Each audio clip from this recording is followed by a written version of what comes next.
Indicator দিলেও অসাধারণ। এতদিন ইলেকট্রিক বাইক পাশ থেকে চলে গেলে কেউ বুঝতে পারতো না, তো সেই দিন আজ শেষ। এবারে কিন্তু পেট্রোল বাইকের মতো সাউন্ড হবে।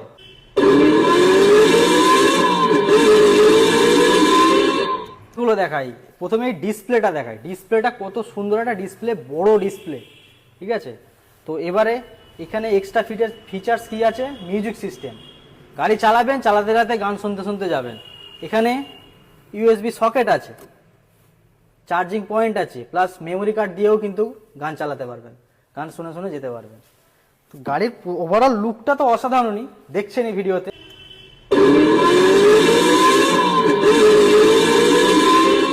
বন্ধুরা, মনে আছে সেই ধুম সিনেমার কথা? ওখানে যে বাইক দেখেছিলেন মনে আছে? সেই বাইকের সাউন্ড সেই রকমই সাউন্ড আছে এই গাড়িতে। ডিজাইনটা দেখুন কত সুন্দর দেখতে, অসাধারণ। মিউজিক সিস্টেম সাথে আছে, সামনে এত বড় একটা ডিসপ্লেটা একবার দেখিয়ে দেওয়া হোক। কত সুন্দর একটা বড় ডিসপ্লে। গাড়িটার লুকসটাই অসাধারণ, কালার কম্বিনেশনও তো অসাধারণ। সিলভার মিউজিক সিস্টেমটার জন্য একটা সাউন্ড শুনিয়ে দিচ্ছি, সেই ধুম সিনেমার যে বাইকে মিউজিক ছিল।